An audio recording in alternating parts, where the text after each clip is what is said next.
3, 2, 1, fire.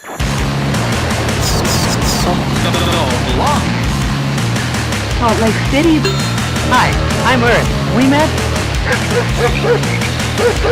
Salt the Block Podcast, presented by Sound of Silencer.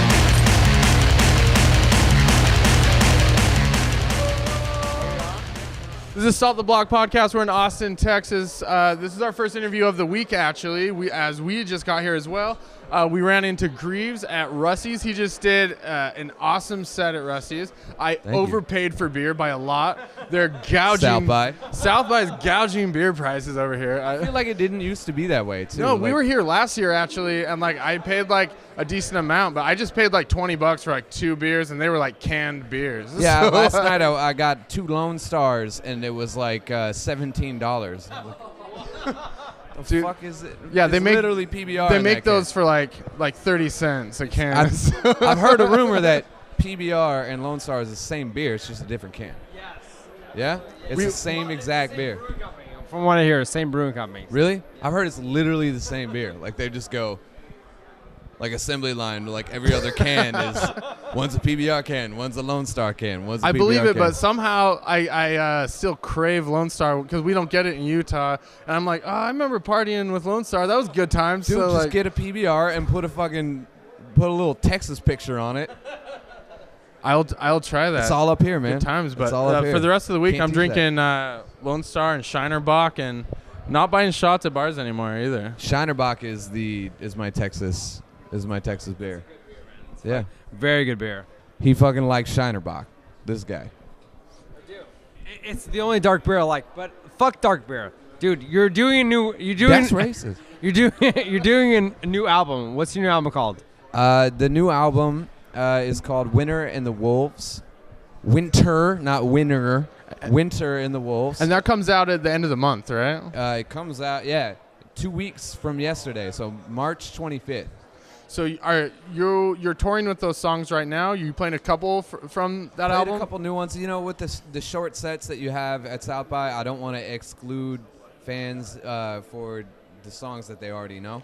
So I don't want to be and here's my new record. Yeah. It's not one thing doing this for as long as I've done it. Not everybody likes every record that you make. So I don't want to force something on anyone. And, when I tour, I think we have 9 new songs, which is pretty significant that's for good. a set. But at South by, I don't want to pummel you with the new songs. You know that I'm putting a new record out. You get a taste of some of the new joints. And I think that's probably enough. I don't think I need to, I'm an artist and you need to hear all my newest material all the time. I think it's try to keep it kind of casual and fun for everybody because they can't sing along with those songs. They don't know them. It's not out yet. Yeah, for sure. I think the last record of yours I have is Together Apart, which I think was your most recent one. Yeah, since it's my previous one. So I know all those songs, but if you throw a couple new ones in, that's awesome. Sprinkle I'll it listen up, to that. man. Yeah, Hell sprinkle yeah. it up. So we're looking forward to that coming out. Are you on tour right now, or are you just down here for South by? I'm just here for South by, but we're doing South by more significantly than we've ever really done it. So we're pretty much busy every day. We got a showcase every day. So Was this your first show? this was our first one. Set it off. We got here last night at 10. So you're playing. All right. So for those listening, it's Wednesday right now. So you're playing from Wednesday to Saturday, maybe Friday, Saturday. Do we even have one on Sunday?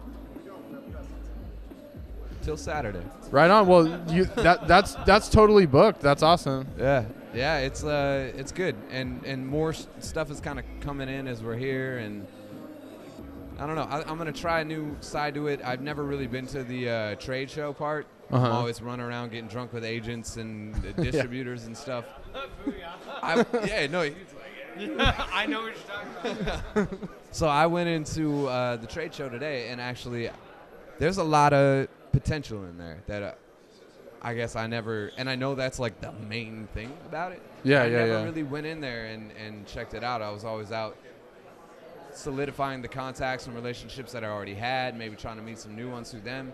And I think that there's a whole lot of new contacts and relationships in that trade show. So I kind of want to wander around there and because I'm a gear nerd. I'm a tech guy. I like that stuff, so I want to be in there learning about that, and maybe I have common interests with someone in there, but I want to be in there, so I'm going to try that and just play my shows and talk to nerds. Understandable. Play my show, talk to nerds.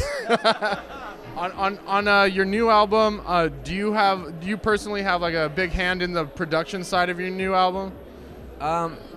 Yes and no, I guess. My buddy B. Lewis from San Jose, who's an amazing producer. He produced the Bad Rabbits American Love record. Oh, hell yeah, like, Bad Rabbits dude are writes awesome. Records. Like, he writes the lyrics, he's badass. When I sat down with him, it was more of like, I flew out to San Jose, we sat in his mom's garage in his little makeshift studio, which is amazing, super comfortable place to write, and he would be like, do you like this kick? Bum, bum, bum. Be like, eh. He's like, do you like this snare? I'm like, yeah. And then we would go through and he'd be like, do you like these chords? And he'd get a loop going, and I'd be like, all right, and I'd just start writing. He'd start adding layer after layer after layer after layer, and then I'd finish writing, we'd peel layers away, we'd record the song. That was the end of the song, and it was everything from scratch, minus the ones that I did in Seattle by myself. So it's not 50-50. A lot of it is Brad Lewis, and then I think he's got like 9 songs on there, and then I got the significant amount on that, and then out of Portland, Sapient has a beat on a song called Recluse. So awesome. Well, we're really excited for that record. It was really awesome running into you here. Do you have anything? Well, I know Budo was touring with Macklemore. Is Budo still doing stuff with you, or? Budo went and did his solo stuff for a while, and then Macklemore picked him up. They're old friends, older than him and I have ever been. Well, people don't know Macklemore's been doing that shit forever, and like he just recently the last 2 years became a superstar. Yeah, exactly. They got their own little thing going on, and it's working out really well, and he seems pretty happy. And him and I had lunch. He's in Australia right now. So before I left for here, and before he left for Australia, him and I caught up and talked a little bit. But that's kind of his thing now. And when we sat down to make the new record, it wasn't really, both of us had ideas of what we wanted it to be, and none of those ideas matched up. And we kind of agreed that it was, we've made 2 records together, and and maybe we're only going to make the same music over and over, because that's the relationship that we have, and we had a separation, So it's not like a negative situation. It's just he wants to make music a certain way, I want to make music a certain way, so we're going to continue to do that. I did it before Budo, he did it before me, we'll continue to do it after that. So it doesn't mean it's never going to happen again, but for right now, we're just doing our shit.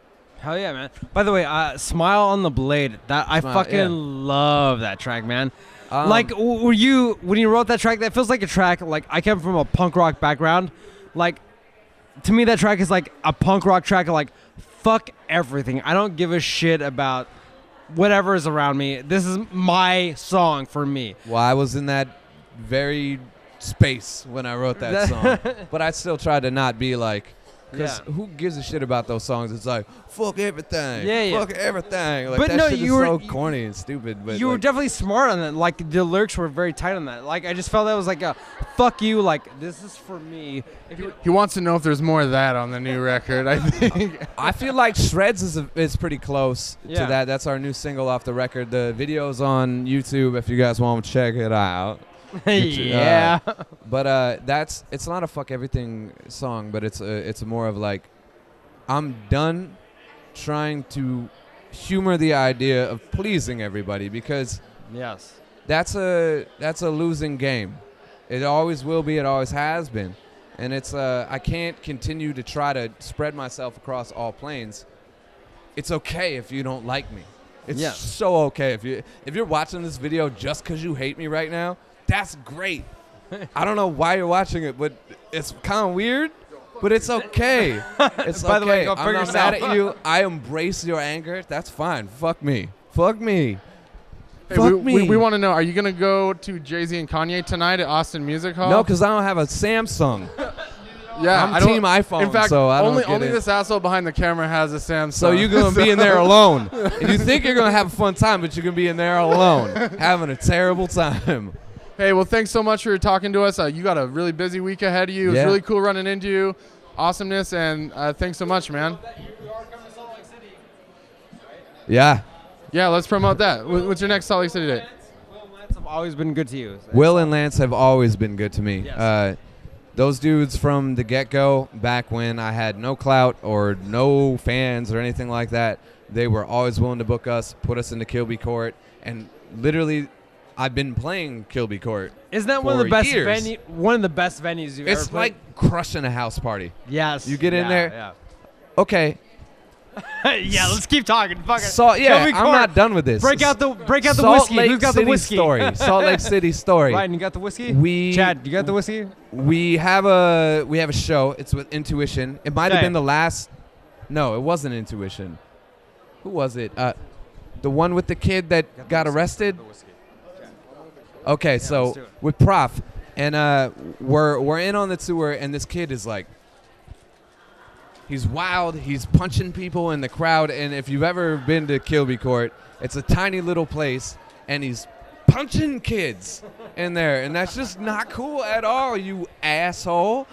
And so he's punching kids, and he gets kicked out, and he hops over the back fence, and he gets back in, and he keeps punching kids, and so we get him up against that door by the stage, that back door with the little push bar, and we push his ass through the door, and he flies back, and like people hold him down, and he ends up daddy like Jesus.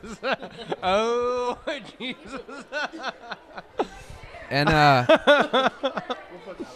his friends take him away, or at least they make the impression that they do, and this fucking kid like runs down the block, runs into breaks into a stranger's house, and is like passes out in his garage, wakes up, goes into the house, gets into the bathroom or something like that. And if you watch the news, maybe I'm getting this story wrong, but he broke into somebody's house, and dude caught him fucking around in the house and called the cops. And they arrested him, and they had the arrest on the news, and they got him over the cop car, and he was like, I was just trying to party. And I hope they gave you some credit for that. They're like, and he was at a Grieves show. I know, right? Can I get some press? What's your news station out there? I don't know. We got ABC4, Fox 13. ABC4, Fox KSL 13, all the news. You fucked up not dapping me on that one. By the way, you fucked up bad. POS is one of my favorite artists. I know you toured with him a few times. Is he just the best motherfucker on the earth? POS is a very down-to-earth guy. When you listen to his music and you hear all the edge, and you're like, oh, yeah. And then you meet him, and he's like the calmest dude that you probably ever met. Everything could be going wrong. All those computers could be on fire. You guys could be Nazis, and that camera could be a gun. And he would be so calm and so collected because he already knows what the outcome's going to be. It's hard to meet people like that, and it's hard to meet people, especially in his most recent situation, that kept it 100 all the way through, kept super positive. I respect the shit out of that guy's mindset. I strive to get that, but when the pressure builds up, sometimes I crack, man. But I knew you did a benefit show for his kidney. That was fucking I did do very a benefit cool of show you. for his kidney. Yeah. We raised a bunch of money for him in Seattle. Hey, Doug. My agent just completely ignored the fact that I'm alive because he was with his business friends. You're alive and doing an interview in the corner of the hotel. I don't even fucking know that guy. Shit. Keep talking. He wants you to rap. All right. Dude, you're a bad motherfucker, dude.